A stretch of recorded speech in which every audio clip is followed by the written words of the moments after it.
하나님 말씀 보시겠습니다. 하나님 말씀은 출애굽기 20장 3절에서 6절까지 말씀입니다. 너는 나 외에는 다른 신들을 내게 두지 말라. 너를 위하여 새긴 우상을 만들지 말고 또 위로 하늘에 있는 것이나 아래로 땅에 있는 것이나 땅 아래 물속에 있는 것에 어떤 형상도 만들지 말며 그것들에게 절하지 말며 그것들을 섬기지 말라. 나 내 하나님 여호와는 질투하는 하나님인즉 나를 미워하는 자의 죄를 갚되 아버지로부터 아들에게로 3, 4대까지 이르게 하거니와 나를 사랑하고 내 계명을 지키는 자에게는 1000대까지 은혜를 베푸느니라. 아멘. 제가 말씀을 볼 때 중점적으로 보는 내용 중에 하나가 뭐냐면 세상에 있는 많은 종교들과 기독교와의 차이점이 무엇이냐를 보고 봅니다. 어떤 사람이 이야기하기를 성경에 있는 내용이나 코란에 있는 내용이나 별반 다를 바가 없다더라. 다 좋은 말 쓰여 있고 옳은 말들이 쓰여 있더라. 그러니 너희가 믿는 기독교와 이슬람이나 다른 종교하고 별반 차이가 없지 않냐. 무엇이 다르냐라고 얘기하는 경우들이 종종 있습니다. 그럼 여러분들이 믿는 하나님과 세상 다른 종교가 믿는 그 신들과 무슨 차이가 있습니까? 대부분 얘기할 때 우리 하나님이 좀 세다, 힘도 좋고 능력도 많다라고 얘기하는데 다른 신들도 힘이 세다고 하고 능력이 있다고 얘기합니다. 힘의 세기의 차이입니까? 아니면 무슨 차이입니까? 우리 하나님은 한 분이시다. 다른 신들도 한 분이라고 얘기합니다. 무엇이 다른 것인지 거기에 대해서 생각을 하시면서 말씀을 읽어가야 될 것 같습니다. 자, 세상 종교 그리고 기독교와의 차이점이 있습니다. 섬기는 신이 바로 하나님이냐 아니냐의 차이입니다. 우리가 유일신이라고 얘기를 할 때 유일하신 하나님에서 한 분이신 하나님을 얘기하는데 성경에서 말하고 있는 유일하신 하나님의 유일신의 개념은 인간을 위하시고 인간을 사랑하시는 유일하신 하나님의 유일신으로 받아들여야지 하나님이 한 분 존재하시다로 이해를 해버리면 성경을 이해할 때 우리가 좀 어려움이 많을 것입니다. 겉으로 보기에는 세상의 가르침하고 기독교의 가르침이 비슷해 보입니다. 그래서 세상에서는 가르침을 듣고 다 너희들이 잘해야 된다라고 얘기를 합니다. 그러니까 옳은 말을 들은 사람이 어떻게 행동하고 어떻게 마음가짐을 받느냐에 따라서 달라진다라고 얘기를 합니다. 그러나 기독교에서는 말씀이 있기 전에 행함이 먼저 있습니다. 우리가 생각하기엔 하나님께서 명령을 내리시고 규범을 정하시고 그것을 우리가 따라간다라고 생각하는데 그 규범과 명령을 주시기 이전에 하나님의 행하심이 먼저 있다라는 거예요. 그래서 우리가 성경을 읽을 때는 부분으로 봐서는 안 되고 앞에서부터 차근차근 읽어야 하는 것입니다. 출애굽기 1장에서 하나님께서 규범을 주시고 계명을 주신 것이 아니라 출애굽기 20장에서 나왔다는 거예요. 그럼 1장부터 99장까지 과연 어떤 내용과 어떤 역사가 있었는지를 먼저 알고 그 규범과 규칙, 계명을 살펴봐야 한다는 거예요. 그래서 기독교에는 먼저 그 행함이 존재한다라는 거예요. 누구의 행함이냐라는 거. 행함이 선행되지 않는 말은 무의미하다라는 거예요. 예를 들어 보면 쉬운 말로 얘기해 보면 자, 시험을 잘 보려면 어떻게 해야 되나요? 정답을 찍으면 됩니다. 그래서 정답만 마킹하세요. 이렇게 하면 돼요. 자, 주식으로 좀 수익을 보려면 어떻게 해야 돼요? 무릎에 서서 어깨에 팔아라. 그렇게 하십시오. 그러면 수익이 날 것입니다. 건강하려면 어떻게 해야 되죠? 아프지 마십시오. 건강하십시오. 자, 교회가 성장하려면 어떻게 해야 되나요? 사람들을 많이 모으세요. 자, 옳은 말, 틀린 말이 문제가 아니다라는 건 여러분들도 익히 아실 것입니다. 아는 것과 행함은 다른 문제입니다. 자, 우리가 보는 이 말씀은 하나님께서 우리에게 주신 말씀, 이 말씀은 말씀하신 분이 하나님이시다라는 것에서부터 시작을 하는 거예요. 그냥 단지 말로만 전하고 그 말을 네가 했냐 안 했냐에 따라 가지고 그 결과가 좌지우지가 되는 것이 아니라 이 말씀을 하신 분이 바로 하나님이시다라는 것부터 우리가 시작을 해야 된다는 거예요. 그러니까 인간들은 이제 책임지지 못할 말을 그냥 말로만 하는 거예요. 건강하십시오. 돈을 버십시오. 그리고 잘 사십시오. 말로만 하는 거예요. 그렇다고 해서 그 사람이 말하는 사람이 책임지겨 주겠다라는 내용이 없어요. 그런데 하나님께서는 이 말씀이 실천되도록 하나님께서 책임지시고 보장을 하신다라는 거예요. 그래서 우리가 하나님을 알지 못하면 이 10계명, 이 뒤에 나오는 이제 10계명의 내용을 우리가 바르게 이해할 수 없다라는 거예요. 자, 우리가 기본적으로 갖고 가는 생각이 뭐예요? 하나님께서 책임지신다. 그러니까 말씀을 하실 때 이렇게 행하라라고 말하면 그냥 너가 행하냐 안 행하냐에 따라서 좌지우지가 되는 게 아니라 하나님께서 다 행하시고 이루시고 이제 해봐라라고 말을 하는 거예요.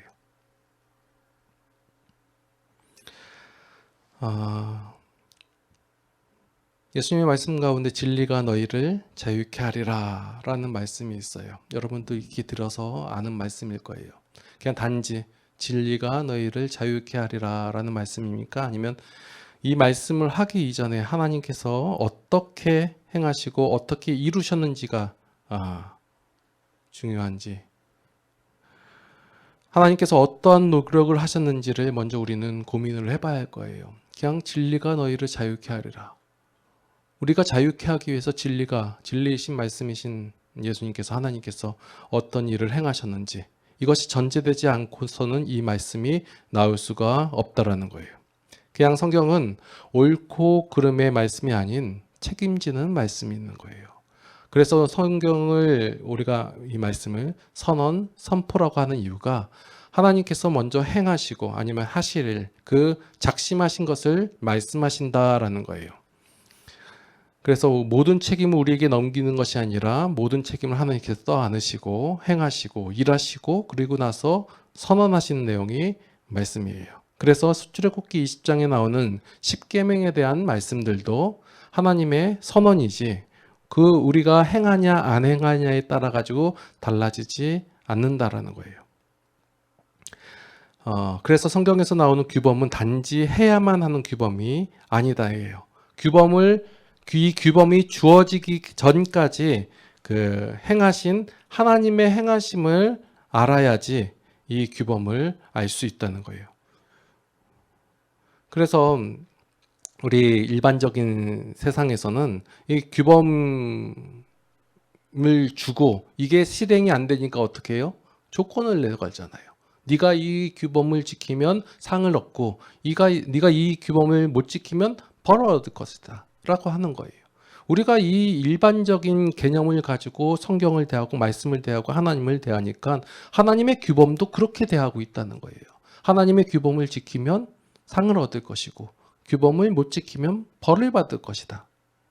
상벌의 조건을 얘기하는 거예요. 이게 세상의 한계임에도 불구하고 우리가 또 그대로 적용을 하는 거예요.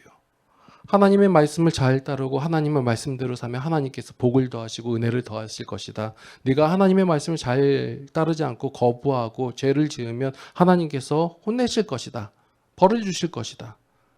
그래도 완전히 망하게는 안 하고 하나님께서 그래도 살리실 거니까 감사해라. 요 정도 선으로 얘기한단 말이에요. 세상의 규범과 뭐가 다른가요? 그래서 우리가 10계명을 이해하기 위해서는 하나님을 먼저 알아야 하는 것이 중요한 거예요.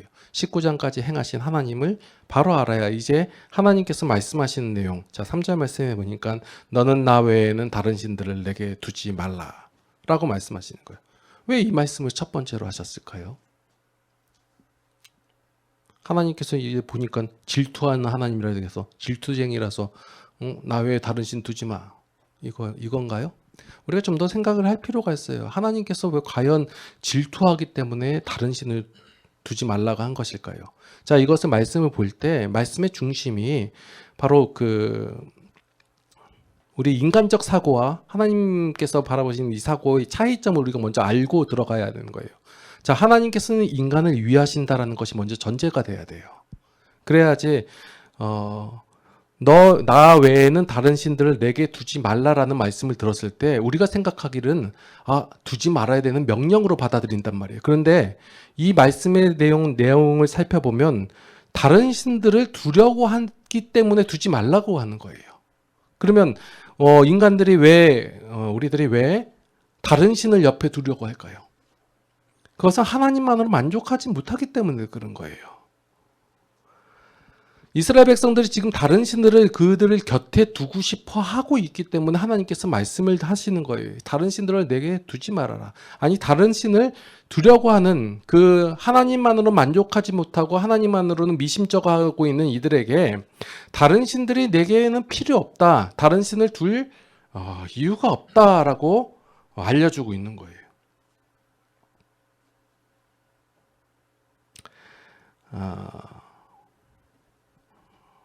사무엘하 6장에 보면 엘리사에 대한 얘기가 나오는데요. 무슨 내용이냐면 아람 군대가 항상 이스라엘에 쳐들어올 때 그 엘리사가 다 얘기해줘가지고 번번이 막히니까 아람 군대에서 적인 선지자가 있어가지고 우리가 그 내용 다 압니다. 그러니까 아람 군대가 이제 이 선지자를 죽이려고 이제 그 성을 에워싸요.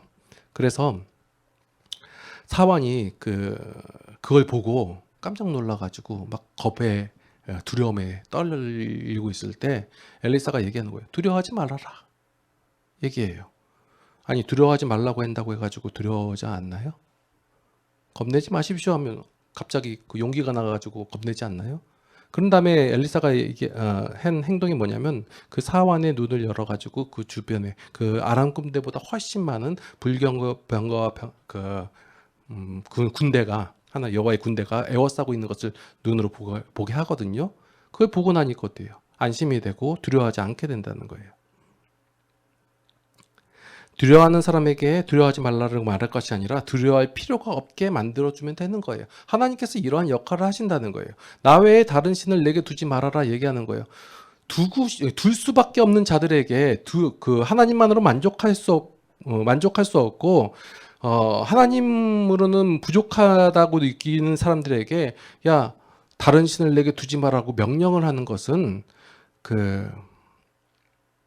마치 방금 전에 예를 들은 그 사환에게 눈을 열어서 보여준 것처럼 하나님께서 그 다른 신을 섬길 필요가 없게끔 모든 것을 공급하시면서 해결해 주시면서 우리를 위하신다는 사실을 먼저 알게 하신다라는 거예요. 그러니 너희는 다른 신을 내게 둘 필요가 없다라는 거예요. 이 말씀을 우리가 단지 명령으로 다른 신을 내게 두면 이게 너 다른 신 가서 절하거나 예를 들어서 우리가 불상에 가서 절하면 돼요, 안 돼요? 1080배를 하는 거예요. 절에 가서. 예를 들어 제가 절에 가가지고 1080배를 해요. 돼요, 안 돼요? 남들이 들으면 이제 저 목사가 미쳤다 뭐 그럴 거 아니에요. 그러면 여러분 생각하기를 왜 저 목사가 저기 가가지고 1080배를 할까? 하나님으로는 이 문제가 해결될 것 같지 않으니까 불쌍해 가가지고 이 문제를 해결해 주십사 하고 엎드리는 거 아니에요. 예를 들어서 저로 예를 들었는데 이건 여러분들의 삶과 마찬가지예요. 하나님이 해결해 주지 못할 것 같고 나의 필요를 채워줄 것 같지 못하니까 그 눈이 가려져 가지고 어떻게 할 수 없으니까 이제 불쌍해 가서 절을 한다는 거예요. 그럼 하나님께서는 어떻게 하셔야 되는 거예요? 그 눈을 열어 보게 하는 거예요. 그 필요가 내가 생각하고 있는 문제들이 내가 바라볼 때 해결되는 방법은 이거란 것인데 하나님께서 우리의 눈을 열어 주셔서 더 이상의 다른 신이 내게 있을 필요가 없다라는 것을 알게 해주신다는 거예요. 이게 하나님의 선언이다. 성경을 선언으로 바라봐야지 어떤 조건으로 바라보게 된다면 우리의 삶 속에서 문제가 되는 것이고 힘듦이 나타나는 거예요. 이 첫 번째 말씀은 하나님께서 하나님의 유일성을 강조하는 것이 아니라 하나님께서 우리의 하나님이 되시겠다고 선언하기에 너에게는 더 이상 다른 신을 내게 둘 필요가 없다라고 설득하시는 장면이시다라는 거예요. 자, 두 번째 말씀 보면 하나님을 형상하지 말라라고 말씀하시는 거예요. 왜 형상하면 안 돼요? 하나님은 어떻게 해가지고 뭐 어떤 그 소의 모습 아니면 어떤 뭐 두려워할 만한 모습 이런 걸 왜 하지 말라고 했을까요? 이 형상을 그래서 많은 분들이 얘기하기를 이 하나님을 형상화하면 온 우주의 하나님을 어떤 그 형상에 가두어 놓는 것이다, 제한하는 것이다라고 설교하시는 분들이 있는데요. 진짜 그렇게 한다고 하나님이 뭐 형상이 그렇게 형상화한다고 제한이 되나요? 아니란 말이에요. 그냥 이 하나님께서 이 하나님의 형상을 만들지 말라고 이스라엘 백성들에게 말씀하시는 이유는 이스라엘 백성들이 하나님의 형상을 만들려고 하기 때문에 만들지 말라고 하는 거예요. 지금 우리에게도 너희 가운데 너희 하나님을 형상화하지 말라라고 말씀하시는 이유는 우리가 하나님을 형상화하려고 한다는 거예요. 왜냐하면 눈에 보여야 되고 그래야지 좀 믿을 것 같고. 자, 그 이유가 이제 그렇게 하는 이유가 4절 말씀에 있어요. 너를 위하여 새긴 우상을 만들지 말고. 왜 우상을 만든다는 거예요? 나를 위해서 만들려고 한다는 거예요. 하나님을 위하여 만드는 것이 아니라 하나님의 형상에 대해서 좀 더 정성스럽게 하나님 섬기려고 하나님을 형상화하는 것이 아니라 내가 그것을 봐야지 안도감도 있고 내가 뭔가 하는 것처럼 느껴지기 때문에 하나님을 형상화하려고 한다는 거예요. 그래서 신을 형상화하려는 이유는 신을 위하는 것이 아니라 인간 자신을 위하는 것이에요. 다시 한번 되새김질을 해볼게요. 1장부터 19장까지 의 역사가 있어야지만이 20장이 나온다고 말씀을 드렸어요. 지금까지 이스라엘 역사를 보면 이스라엘이 하나님의 복을 받기 위하여 하나님을 기쁘시게 하고 하나님을 경배하고 하나님의 말씀에 순종을 했던가요? 전혀 아니에요. 말 듣지도 않고 불순종하고 불평불만하고. 그런데 왜 계명을 지켜야지만이 복을 받고 지키지 않으면 벌을 받을 것이라고 생각을 하고 판단을 하는 거예요. 전혀 안 그런 역사인데. 이스라엘은 하나님을 기쁘시게 한 적이 없어요. 그럼에도 불구하고 하나님께서는 은혜를 주셨다라는 거예요. 다시 말해서 이스라엘이 하는 행동에 따라 하나님께서 반응하신 것이 아니라 은혜가 필요한 자들에게 은혜를 주셨다라는 거예요. 그러니까 하나님의 역사하신 뭐예요? 우리의 모습이 얼마나 불쌍해 보이고 얼마나 열심히 하고 순종을 하고 노력을 하고 기쁘시게 하는 것이 아니라 하나님께서 은혜 주실 자에게 은혜를 주신다는 거예요. 이 말은 은혜 받을 자는 따로 있구나. 나는 아니겠지라고 생각하는 게 아니라 모든 인간이 하나님 보시기에는 은혜 받을 자다라는 거예요. 여러분 각각 개개인이. 그래서 모두가 은혜가 필요하기 때문에 하나님께서 은혜를 주신다라는 거예요. 인간들은 신을 위한다는 명목으로 신의 형상을 만들고 규칙을 정하고 그리고 신을 위해서 고생을 다 한다는 거예요. 이것이 인간이 신을 섬긴다는 것이 왜곡된 신앙이다라는 거예요. 하나님께서 도리어 우리를 섬기세요. 우리가 하나님을 섬긴다고 얘기하고 어떤 규범을 정하고 규칙을 정하고 하나님을 기쁘시게 한다라고 하면서 하는데 이것이 하나님을 위하는 것이 아니라 결국적으로는 하나님께서 우리를 위하시고 우리를 섬긴다라는 거예요. 자, 이런 얘기하면 사람들이 참 싫어할 수도 있을 거예요. 우리가 하나님을 섬기지 왜 하나님이 우리를 섬기냐. 이거 경박스러운 것? 무슨 말이죠? 왜?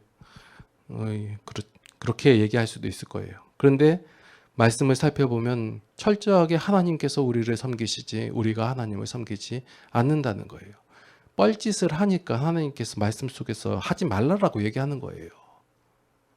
그런데 인간의 욕심이 뭐예요? 인간의 죄성이 뭐예요? 하나님을 형상화하고 싶어 한다라는 거예요. 하지 말라고 해도. 그래놓고 우리가 하나님을 위하여 이렇게 정성을 들였고 이렇게 하나님을 기쁘시게 하기 위해서 내가 이렇게 열심을 내고 고생을 했습니다라고 그 근거를 내세운단 말이에요. 하지 말라고 했는데.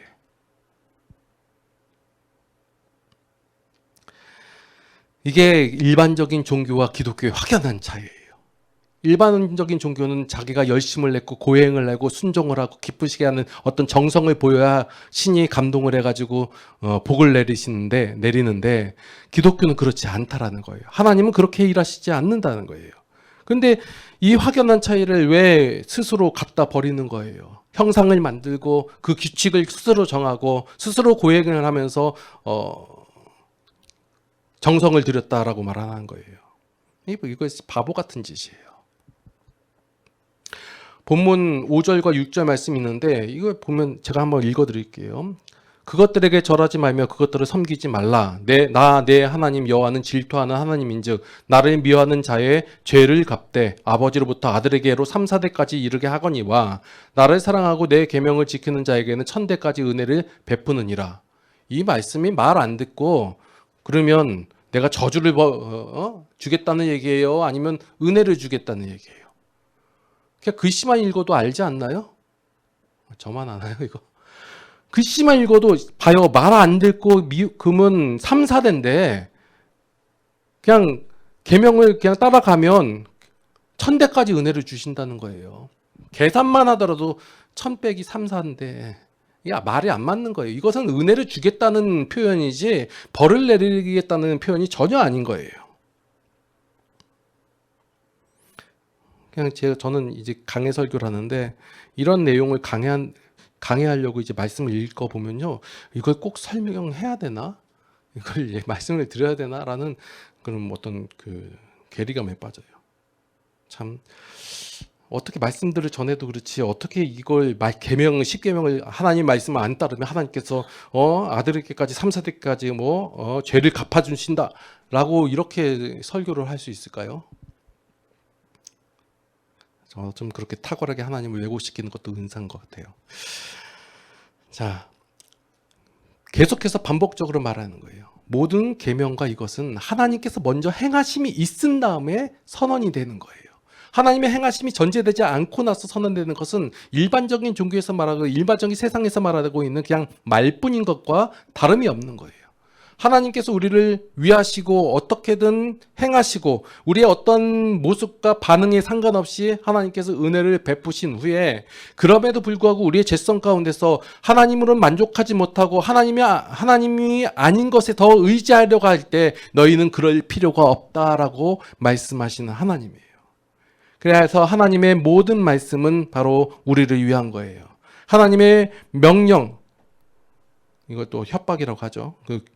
하나님의 명령을 협박으로 듣는 것, 그리고 그 규례로 듣는 것이 아니라 하나님께서 우리를 위한 성도를 향한 행복과 기쁨을 위한 그런 권고로서 받아들여야 할 것이에요. 앞으로 나오는 모든 율례와 법도는 하나님께서 우리를 위하여 우리를 행복하고 기쁘게 하기 위한 하나님의 권고하심으로 받아들여야 할 것입니다. 기도하시겠습니다. 하나님 은혜에 감사드립니다. 먼저 우리를 구원하여 주시고 하나님의 자녀 삼아 주시고 우리에게 필요한 모든 것을 공급해 주시고 은혜를 더하여 주셨음에 감사를 드립니다. 그러나 우리가 무지함으로 말미암아 하나님의 은혜로 만족하지 못할 때가 많이 있습니다. 이러한 저희들을 불쌍히 여겨 주시옵소서. 우리가 하나님을 알아 하나님의 의지를 알고 하나님의 의도를 알아서 그 하나님께서 우리에게 행하신 것을 바로 알게 하여 주시옵소서. 그런 말미암아 우리가 하나님을 감사하며 하나님을 만족하며 살아갈 수 있도록 하여 주시옵소서. 하나님을 따라 살아가게 하여 주시옵고 하나님만으로 하나님의 은혜만으로 충분하다는 고백을 날마다 하길 원하오니 하나님 그렇게 살아갈 수 있도록 힘과 능력을 더하여 주시옵소서. 이제는 우리 주 예수 그리스도의 무한하신 은혜와 하나님 아버지의 극진하신 사랑하심과 성령님의 감화 감동 교통 인도 보호 역사하심이 이제 하나님을 알아 그 하나님께서 주신 그 기쁨 가운데서 살아가기를 원하는 모든 성도들 머리 위에 이제로부터 영원토록 함께 하시옵기를 간절히 축원하옵나이다. 아멘.